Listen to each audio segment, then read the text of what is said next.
Hello and welcome back to learnclassicalguitar.com on YouTube. I'm Trevor Maurice, the owner and webmaster of learnclassicalguitar.com, and I'm here to help you with another technical lesson today.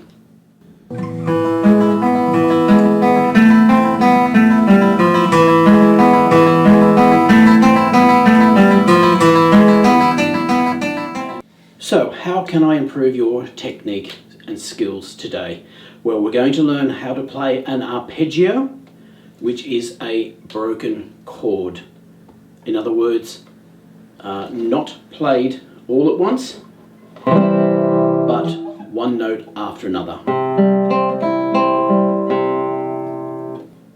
So if you find it difficult to play the arpeggio, it will have a knock-on effect. As I've mentioned in prior lessons, you need to be able to go step by step and get all these technical aspects down, and that's what frees you up. Because if you get stuck on something and you can't do it, or you've never been shown, or you don't know how to approach it, that can lead to a high level of frustration and getting really annoyed with yourself and the instrument, and it may even make you want to give up, and that's not what we want you to do. I'm here to help you get over those little bumps week by week, lesson by lesson, step by step. Now, don't worry, because I know exactly how you feel. You might be thinking, oh God, I'm never going to get through this and I won't be able to do it, it'll be too hard. It won't be too hard. I've been playing and teaching for 30 plus years.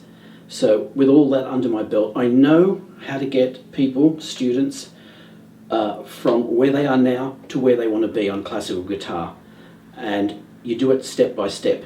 I mean, that actually speeds up your process. It actually goes much quicker if you know what to do and how to do it, and you just do it step by step in little bite sizes, little bite-sized steps, as I like to say.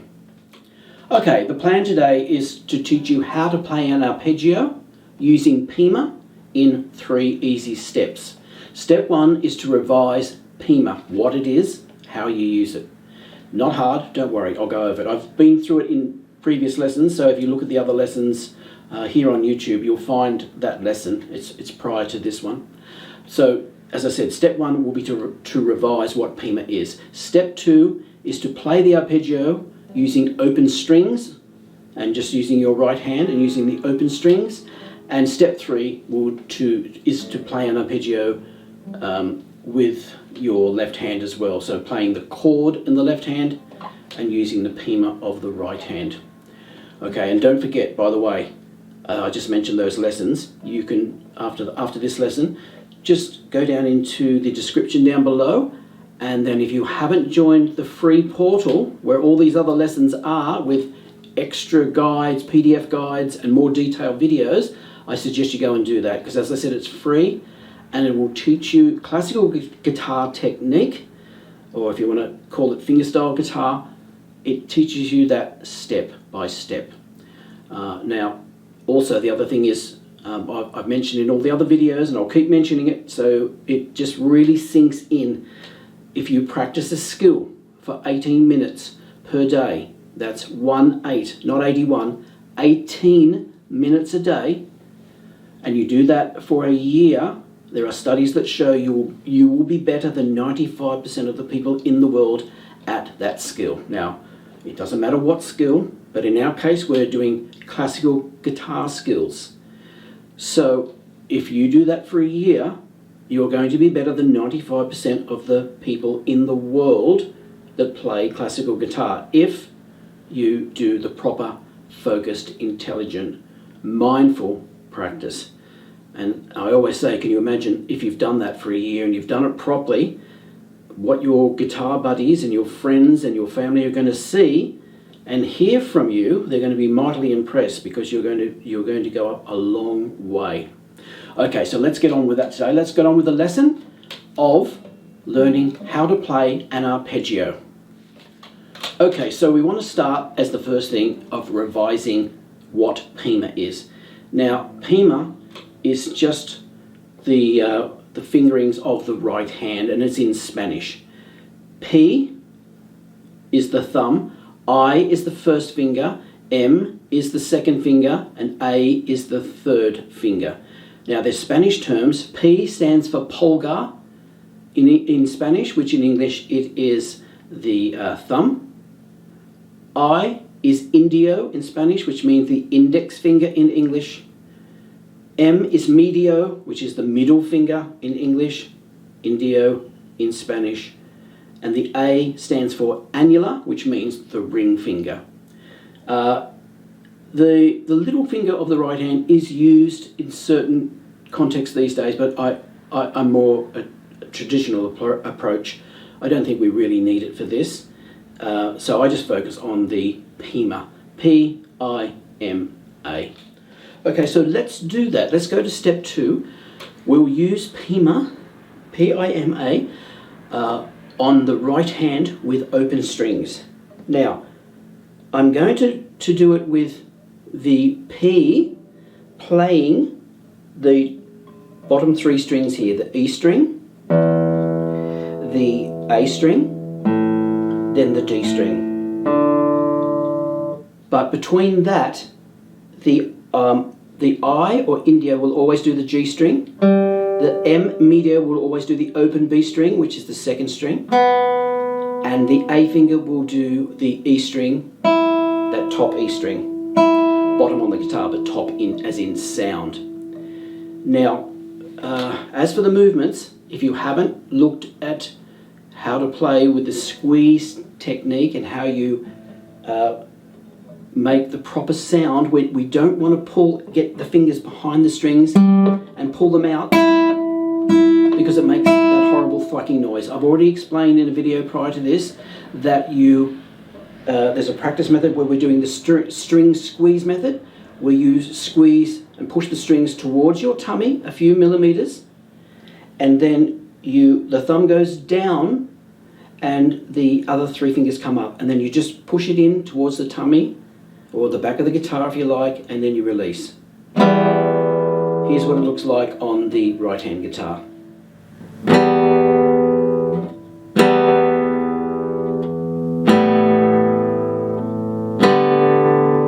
Okay, so I also did a lesson on apoyando, which is rest stroke, like this, where you're resting on the string behind. Same technique of pushing the string towards your tummy.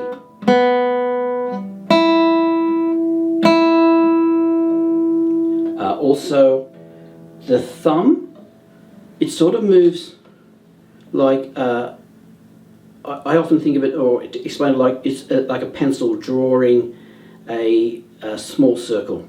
So it's moving around like that. You don't really want to start bending at that middle thumb joint because it gets a little bit out of control there. So it's more, it might even pay you to do that as an exercise before you do the full arpeggio. Have a look in the right hand camera. I'm going E, A, D, A, B, A, D, A. And you see it's moving like it's drawing a little circle, and I'm pushing the string towards my tummy, pulling down and letting it go. Pushing towards my tummy, pulling down, letting it go. Pushing down towards my tummy, letting it go. That takes a little bit of practice. So it is a pretty good idea to practice that by itself. Now here's the full thing. I'm going to go very slowly, and then I'm going to play it slightly faster that you can play along with when you've had a bit of practice. You can come back to this video, come back to this point in the video, and try this exercise. Okay, but don't forget, as I said, if you go into the portal, there'll be other actual exercises written out in music and tablature notation, so that they actually practice through different types of arpeggios. There's one I've written myself there, and there's one by one of the famous classical guitarists from the past, and they're great little, not too hard, but they're great little arpeggios to play. Okay, so let's get on with this. I'm going to go really slowly. I'm going to go this fast. Sorry, this slow. 1, 2, 3, 4, and and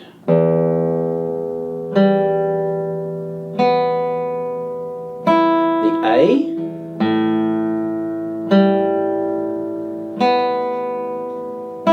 the D,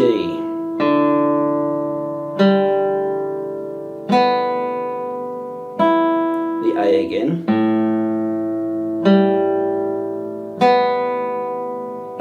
the lower E.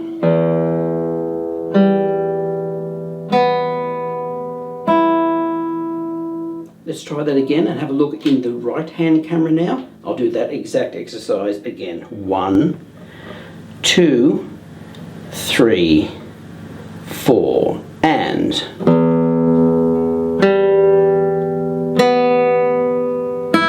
the A,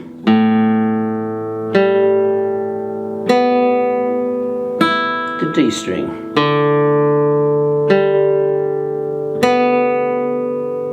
the A string again,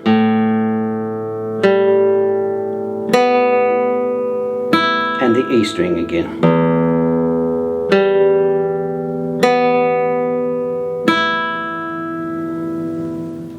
Okay, this time I'm going to take it up another step. I'm going to play it in 6/8.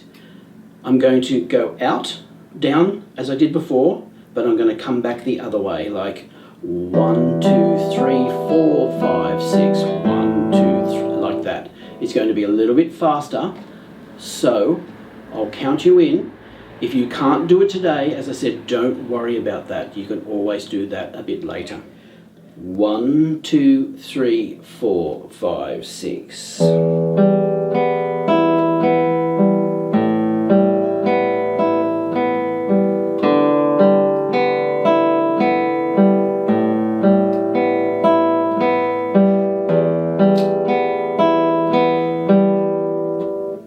Okay, let's try that in the right hand camera. 1, 2, 3, 4, 5, 6.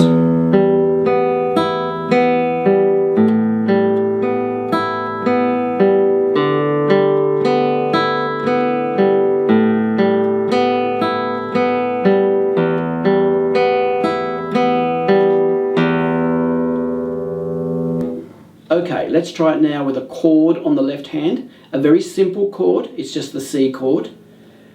I'm going to use my third finger on the 5th string of the 3rd fret, which is the C. I'm going to put my second finger of my left hand on the E, which is the 4th string 2nd fret. I'll have the open G. I have my first finger on C on the 1st fret of the 2nd string, and I have the open E string there. So my thumb of the right hand is going to be doing the C and the E, alternating between those, and my IMA fingers are going to be using the G, C, E, C, G, just out and back in again. Okay, here it is. I'll just play it very slowly first and say and name the notes of this arpeggio.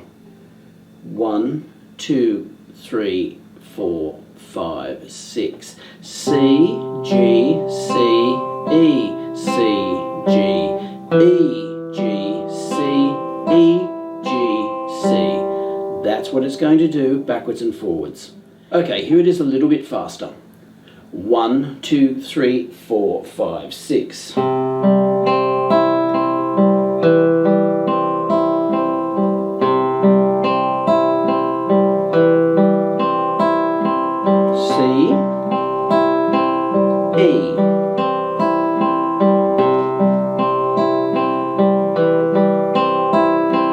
One more time. Finishing on the C note. Okay, so when you've got it controlled under your fingers, that's the only time you start to increase the speed. You can use a metronome, that's fine, to keep that measured time, but increase it in increments. Don't try and go too fast too soon. Accuracy, quality of sound, consistency. Get that before you speed it up.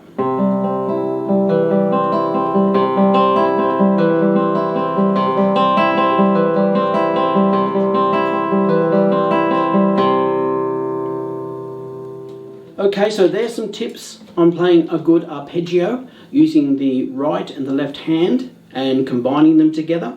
Don't forget, as I said, to go over to the free portal where there are more videos and more exercises on this very thing, on how to play an arpeggio. A little bit more complex than what this lesson was, but as I said, you work your way up to that. Alright, so there's another lesson for you, and step by step you're moving forward and you're going to defeat this frustration of not knowing what to do and how to do it, because I'll show you how to do it on this YouTube Learn Classical Guitar channel, and that is, of course, as you know, step by step. I'll see you soon for the next lesson. Enjoy your practice.